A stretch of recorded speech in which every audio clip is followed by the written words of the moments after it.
बिस्मिल्लाहिर्रहमानिर्रहीम। स्टूडेंट, आज का जो हमारा लेक्चर्स है वो मैं आपको बताऊंगी कि important topics for the Karachi university आपके पास क्या हैं। कराची यूनिवर्सिटी के जो स्टूडेंट्स हैं उनके लिए ये वीडियोस बना रही हूँ कि जो उनके इम्पॉर्टेंट टॉपिक्स हैं और जो इम्पॉर्टेंट चैप्टर्स हैं अगर वो तैयार कर लें तो वो अच्छे मार्क्स ले सकते हैं। तो कराची यूनिवर्सिटी के जितने भी स्टूडेंट्स हैं उनके लिए मैं इम्पॉर्टेंट टॉपिक्स बताने लगी हूँ। स्टूडेंट, मैं पंजाब यूनिवर्सिटी के लिए ऑलरेडी आपको डिस्क्राइब कर चुकी हूँ अपनी प्रीवियस वीडियोस में। पंजाब यूनिवर्सिटी वाले भी मस्ट देखिएगा, उनके पेपर के हिसाब से भी उनको डिस्क्राइब करके बता चुकी हूँ। अब कराची यूनिवर्सिटी वालों को गाइड करूँगी कि अगर आपके पास क्वेश्चन आ जाते हैं तो आपके पास जिस तरह की टोटल 10 क्वेश्चन होते हैं उसमें से आपने 6 क्वेश्चन अटैम्प्ट करने होते हैं। पार्ट 1 एंड पार्ट 2 आपको कराची यूनिवर्सिटी वालों को गिवन होता है।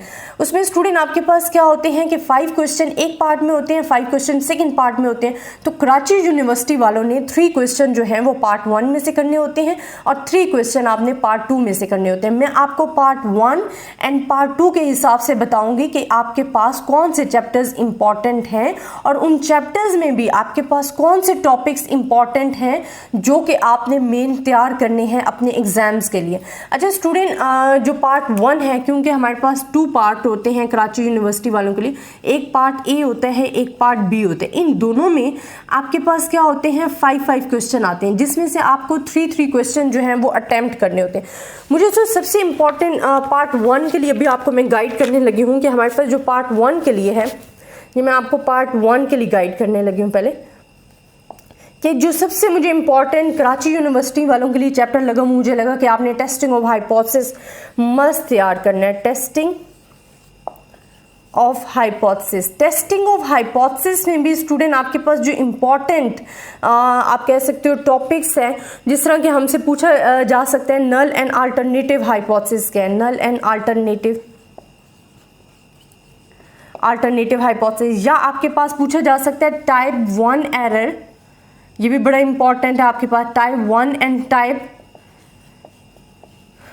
2 एरर क्या है। अच्छा स्टूडेंट, अक्सर आपके पास कराची यूनिवर्सिटी वालों के पास ऐसे क्वेश्चन आ जाते हैं जिसमें आपके पास कराची यूनिवर्सिटी वालों को क्वेश्चंस गिवन होता है और उस क्वेश्चन में कहा जाता है सॉल्व करने वाला क्वेश्चन होता है, जिसमें आपसे पूछ लिया जाता है कि जी आप इसमें बताएं कि यहाँ टाइप 1 एरर अकर हुआ है या टाइप 2 एरर अकर हुआ है। तो अगर आपको कॉन्सेप्ट क्लियर है टाइप 1 के, H0 को अगर हम ट्रू होता है और रिजेक्ट कर रहे हैं तो वो हमारे पास टाइप 1 एरर है, और अगर हमारे पास टाइप 2 एरर क्या होता है कि H0 हमारे पास है और वो हमारे पास रॉन्ग है और उससे हम एक्सेप्ट कर रहे हैं तो टाइप 2 एरर है। तो अगर आपका कॉन्सेप्ट क्लियर है तो आप क्वेश्चन में बता सकते हो एट द कंक्लूजन के हमारे पास कंक्लूजन में आप ये डिस्क्राइब कर सकते हो कि क्या ये टाइप 1 एरर है या टाइप 2 एरर, और उसकी रीज़न भी आपको डिस्क्रिप्शन में लिखनी होती है। तो इस तरह के क्वेश्चंस आपके एग्जाम्स में अक्सर आ रहे होते हैं।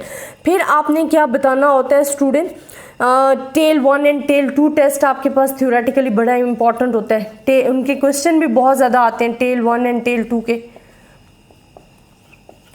देन आपके पास जो क्वेश्चन या आपसे ये भी पूछा जा सकता है सिंपल एंड कंपोजिट हाइपोथेसिस। आपके पास सिंपल एंड कंपोजिट हाइपोथेसिस,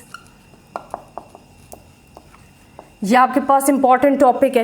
इसी तरह आपके पास टॉपिक आ जाता है testing hypothesis about 2 means with paired observation. ये जो पेयर्ड ऑब्जर्वेशन के स्टूडेंट क्वेश्चन है ना, ये आपके पास मोस्ट इंपॉर्टेंट है। इसकी तैयारी आपने बहुत अच्छे तरीके से करनी है। मैं आपको लिख कर भी दे रही हूँ कि ये मोस्ट इंपॉर्टेंट है कि means of the paired observation हैं। पेयर्ड ऑब्जर्वेशन के जो क्वेश्चन हैं वो आपके एग्जाम्स के लिहाज से बहुत ज़्यादा इंपॉर्टेंट है, बल्कि ये मैंने आपको बताया था पेयर्ड ऑब्जर्वेशन के, ये पंजाब यूनिवर्सिटी वालों के लिए भी बड़े इंपॉर्टेंट है paired observation.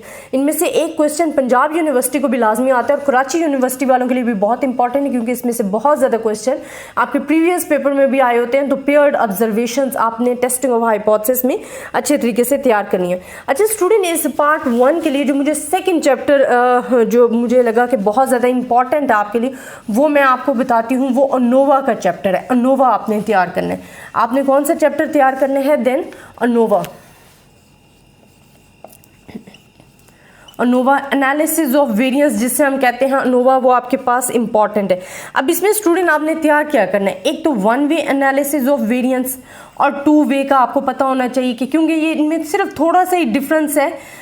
Analysis of variance इसमें थोड़ा सा ही डिफरेंस है, बाकी आपके पास सेम होता है। तो आपने one way analysis of variance and two way analysis of variance में जो डिफरेंस है उसको माइंड में रखना है, उसके जनरल प्रोसीजर को माइंड में रखना है कि अगर हमारे पास कराची यूनिवर्सिटियों को वन वे अनोवा आ जाता है या टू वे अनोवा का क्वेश्चन आ जाता है, इनमें थोड़ा सा ही डिफरेंस है, क्योंकि वन वे अनोवा जो है वो आपकी वेरिएशंस कंट्रोल करता है ओनली द वन क्राइटेरिया में, और वो टू क्राइटेरिया में कर रहा होता है, रोज एंड कॉलम्स में ले रहा होता है। तो इनमें जो डिफरेंस है और इनका जो जनरल प्रोसीजर है वो आपको लाजिम आना चाहिए।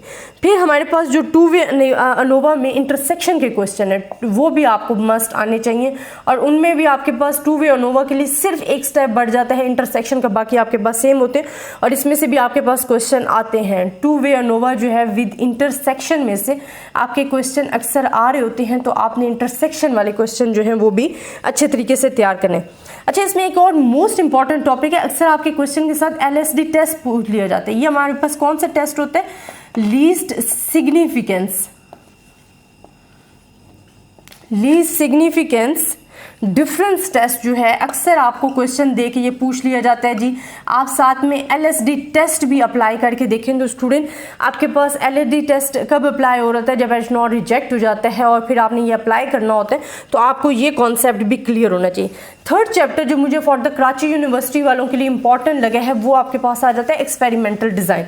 आपके पास एक्सपेरिमेंटल डिज़ाइन में से बहुत ज़्यादा क्वेश्चन आ रहे होते हैं, तो आपने इसको भी तैयार करना है। मैं आपको इंपॉर्टेंट टॉपिक भी उन चैप्टर्स के बता रही हूँ ताकि आप लोगों को किसी किस्म के भी प्रॉब्लम ना हो। एक्सपेरिमेंटल डिज़ाइन आपने तैयार करना है। अच्छा स्टूडेंट, एक्सपेरिमेंटल डिज़ाइन में जो आपके पास टॉपिक है ना, जो आपके पास मोस्ट इंपॉर्टेंट, एक तो आपने थ्योरी तैयार करनी है बेसिक प्रिंसिपल्स की, ठीक है। बेसिक प्रिंसिपल्स मैं आपको लिख भी देती हूँ ताकि आप लोगों को किसी किस्म की कंफ्यूजन ना रहे, ऑफ एक्सपेरिमेंटल डिज़ाइन।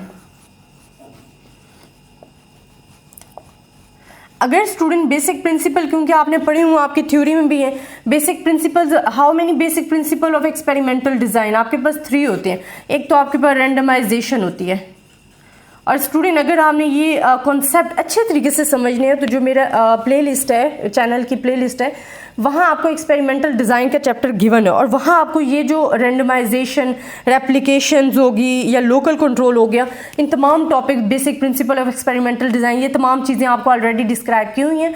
आप वहाँ जाके इसको अच्छे तरीके से समझ सकते हो, ठीक है। तो आप प्ले लिस्ट में जाइएगा, वहाँ एक्सपेरिमेंटल डिज़ाइन का जो चैप्टर है उसको फॉलो कीजिए, उसमें तमाम लेक्चर्स आपके एक ही साथ गिवन है। आगे हमारे पास क्या है? Replication and local control. और स्टूडेंट मैं आपको ना मेजॉरिटी, आपने मुझे देखा होगा जब मैं पढ़ाती हूँ तो मैं स्टूडेंट्स के लिए लेक्चर नंबर लिख देती हूँ। लेक्चर नंबर मैं क्यों लिख रही होती हूँ? ताकि आप लेक्चर्स वाइज समझोगे तो आपको अगर प्रीवियस कॉन्सेप्ट क्लियर होगा तो नेक्स्ट कॉन्सेप्ट आपका जल्दी क्लियर हो जाएगा। तो आपने जब एक्सपेरिमेंटल डिज़ाइन वाले चैप्टर में जाके देखना है, वहाँ आपको लेक्चर नंबर 1, लेक्चर नंबर 2 इस तरह गिवन है, तो आप लेक्चर नंबर 1 से स्टार्ट करो ताकि आपके प्रीवियस कॉन्सेप्ट जो है वो क्लियर होते जाए। देन आप आगे वाला लेक्चर्स भी जब सुनोगे तो आपको अच्छी तरीके से समझ आएगा, क्योंकि आपका प्रीवियस कॉन्सेप्ट क्लियर होगा। अच्छा स्टूडेंट, इसमें आपके पास एक और बड़ी इंपॉर्टेंट चीज़ है, इससे रिलेटेड क्वेश्चंस आ रहे होते हैं RCB से। ये हमारे पास क्या होता है? रैंडमाइजेशन कंप्लीट ब्लॉक, या LS जो है ये तो मोस्ट इंपॉर्टेंट है। इसको आप कहते हो लैटियन स्क्वायर डिज़ाइन का क्वेश्चन मस्ट आ रहा होता है। लैटियन स्क्वायर वाले जो क्वेश्चन हैं वो भी आपने तैयार करने हैं, और RCB रैंडमाइजेशन कंप्लीट ब्लॉक ये भी आपने माइंड में रखना है, लेकिन LS जो है वो मोस्ट इंपॉर्टेंट है इस चैप्टर में। देन स्टूडेंट, जो मुझे चैप्टर इंपॉर्टेंट लगा है, क्योंकि ये चैप्टर हैं भी तकरीबन एक ही जैसे हैं, जितने भी चैप्टर मैं आपको ये बता रही हूँ इनमें थोड़ा थोड़ा डिफरेंस है, वरना ओवरऑल जो है ये चैप्टर जो है सारे एक ही जैसे हैं। देन आपके पास जो चैप्टर है वो काई स्क्वायर आपने तैयार करना है। अच्छा, काई स्क्वायर में जो इंपॉर्टेंट टॉपिक आपने मेन माइंड में रखने हैं, एक तो आपके पास आना चाहिए जो मोस्ट इंपॉर्टेंट मुझे इसमें टॉपिक लगे ना, वो पर्शियन, और इसमें से भी स्टूडेंट आपका क्वेश्चन मस्ट आता है पर्शियन काई स्क्वायर जो आपके पास आ जाता है। Test for goodness of fit.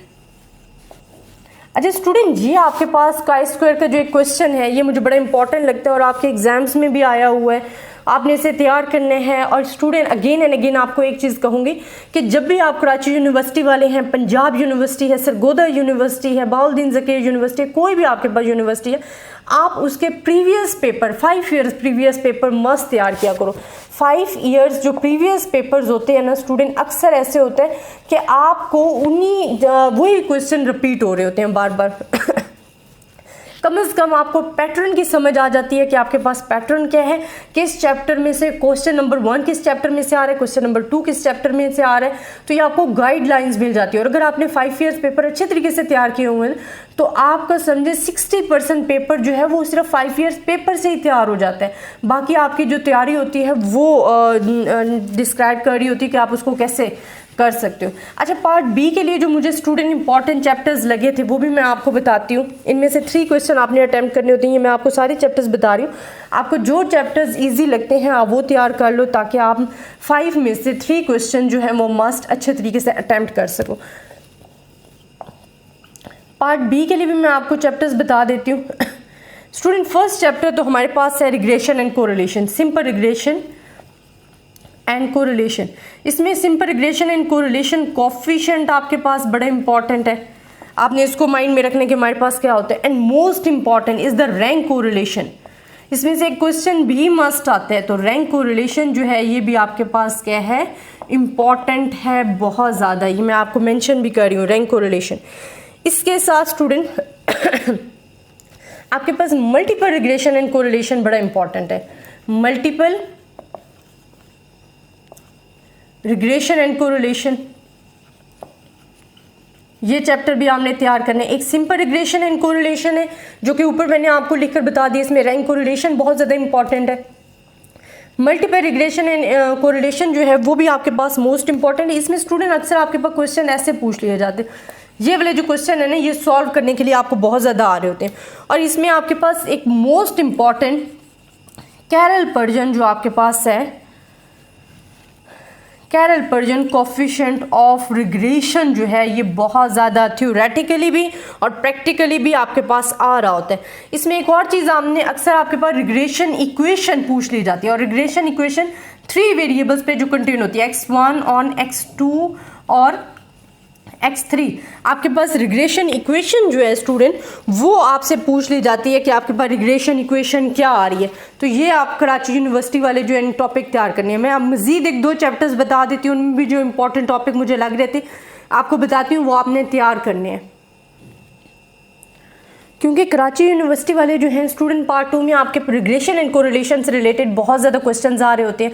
आपने कुछ टॉपिक ये भी तैयार करने हैं जिसमें hypothesis testing about correlation coefficient, जिसमें आपके पास 3 सिचुएशंस आ जाती हैं। एक सिचुएशन क्या होती है जब आपके पास रो जो है वो इज इक्वल्स टू 0 होता है और इसमें डिफरेंट फार्मूलाज रख रहे होते हैं डिफरेंट सिचुएशन जब आपको गिवन होती हैं, या आपके पास 2 पॉपुलेशंस गिवन होती हैं, रो 1 एंड रो 2, जब वो इक्वल होती हैं तो आपने क्या फार्मूला लगाना है। और मोस्ट इंपॉर्टेंट जब रो इज इक्वल्स टू 0 होता है, जब आपके पास रो जो है वो 0 के इक्वल होता है, तो ये चीज़ें भी आपने तैयार करनी है। एंड ये कोरिलेशन एंड रिग्रेशन से ही रिलेटेड है। अच्छा स्टूडेंट, आपके पास 2 चैप्टर्स और हैं, ये आपकी चॉइस है। आप इनमें से जो चैप्टर्स आपको इजी लगते हैं, इंपॉर्टेंट टॉपिक मैंने आपको बता दिया, आप वो सिलेक्ट करके और आपने करनी है। क्योंकि आपके पास टोटल 5 क्वेश्चन आते हैं, 10 क्वेश्चन होते हैं, 5 पार्ट 1 में से होते हैं कराची यूनिवर्सिटी के लिए और 5 जो होते हैं वो पार्ट 2 में से होते हैं। आपने 3 पार्ट 1 में से करने होते हैं, 3 पार्ट 2 में से करने होते हैं। देन मैं आपको बता देती हूँ सैम्पलिंग सर्वे, इनके भी इंपॉर्टेंट टॉपिक आपको बता देती हूँ। Sampling survey and sampling distribution. अब स्टूडेंट इसमें आपके पास जो इम्पॉर्टेंट टॉपिक है, एक तो आपने याद रखना है प्रोबेबिलिटी एंड नॉन प्रोबेबिलिटी की जो काइंड्स हैं, ठीक है, प्रोबेबिलिटी एंड नॉन प्रोबेबिलिटी की जो काइंड्स हैं। इसी तरह आपने सैम्पलिंग बायस को तैयार करने कि ये थ्योरेटिकली भी आपके पास इंपॉर्टेंट है कि सैम्पलिंग बायस क्या है। इसी तरह आपके पास sampling design, shape of the distribution वाले क्वेश्चन बड़े इंपॉर्टेंट हैं। शेप ऑफ डिस्ट्रीब्यूशन जिसमें आपके पास म्यू भी गिवन होता है, वेरिएंस भी गिवन होता है और आपने जी का फार्मूला लगा के shape of the distribution find करना होता है। इसी तरह सैम्पल प्रोपोर्शन वाले क्वेश्चन आपने तैयार करने हैं। डिफरेंस ऑफ प्रोपोर्शन आ जाता है, सिंपल प्रोपोर्शन, तो ये आपने तैयार करने हैं। से नेक्स्ट चैप्टर जो हमारे पास बताती हूँ वो आपके पास है स्टैटिस्टिकल इन्फ्रेंसेस। इसके इंपॉर्टेंट टॉपिक भी आपको बता देती हूँ। स्टैटिस्टिकल इन्फ्रेंसेस के इसमें स्टूडेंट हमारे पास क्या है कि आपके पास जो मोस्ट इंपॉर्टेंट है वो criteria for the good point estimate है। जो क्राइटेरिया है वो आपने याद रखना है, criteria of good point estimate. और मेथड्स भी इनके यूज़ हो सकते हैं या मेथड भी पूछे जा सकते हैं कि मेथड्स ऑफ पॉइंट एस्टिमेट्स क्या हैं, method of good point estimate आपके पास क्या है, ये भी आपको पता होना चाहिए। कॉन्फिडेंस इंटरवल के जो टॉपिक हैं वो इसमें आपने तैयार करने हैं कि कॉन्फिडेंस इंटरवल जो है ये टॉपिक आपको आने चाहिए, कॉन्फिडेंस इंटरवल के टॉपिक आपको आने चाहिए। और स्टूडेंट यहाँ जो आपके पास कॉन्फिडेंस इंटरवल के जो क्वेश्चंस हैं वो आपने अच्छे तरीके से तैयार करने हैं, ठीक है। Confidence interval, difference between means है, डिफरेंस बिटवीन प्रोपोर्शन है, उनका जो कॉन्फिडेंस इंटरवल फाइंड करना है वो आपने अच्छे तरीके से फाइंड करने हैं। तो I hope student Karachi university वाले जो है उनको इंपॉर्टेंट टॉपिक समझ में आए होंगे। आपको मैं अगेन बता रही हूँ कि एक आपने दो काम करने, एक तो ये चैप्टर्स तैयार करने हैं इनमें से जो आपको इजी लगते हैं। आपके पास पार्ट 1 में भी, पार्ट ए में भी कितने 5 क्वेश्चन होते हैं एंड पार्ट बी में भी आपके पास 5 क्वेश्चन होते हैं। 3 क्वेश्चन आप पार्ट ए में से करने होते हैं, 3 क्वेश्चन पार्ट बी में से करने होते हैं। तो ये आपके पास एक अच्छी चॉइस है कि आपके पास चॉइसेस हर पार्ट में से 2-2 चॉइस गिवन है। आपने स्टूडेंट साथ में 5 ईयर्स पेपर जो हैं वो आपने मस्त तैयार करने हैं। 5 ईयर्स पेपर जो प्रीवियस पेपर्स आपके पास आए होते हैं यूनिवर्सिटी की तरफ से जो स्टूडेंट दे चुके होते हैं या आपको अवेलेबल कहीं से भी हों, आप लें उनको और उन पेपर्स को तैयार करें। अक्सर आपके पास क्वेश्चन एक तो रिपीट हो रहे होते हैं। अगेन आपको कहूँगी कि जब आप 5 ईयर्स पेपर तैयार करते हो ना अपनी यूनिवर्सिटी के लिए, तो अपने यूनिवर्सिटी पैटर्न पे, तो वो आपको क्या होता है स्टूडेंट, आपको अंदाज़ा हो जाता है कि क्वेश्चन नंबर 1 कहाँ से आया हुआ है, क्वेश्चन नंबर 2 कौन सा आया हुआ है, और इंपॉर्टेंट टॉपिक भी आपको तकरीबन यहाँ से आपको अंदाज़ा हो जाता है कि आपके पास कौन से आएंगे। आई होप स्टूडेंट आपको समझ में आया होगा। ज़्यादा से ज़्यादा स्टूडेंट्स के साथ शेयर कीजिएगा, अपनी दुआओं में याद रखिएगा। अल्लाह हाफिज़।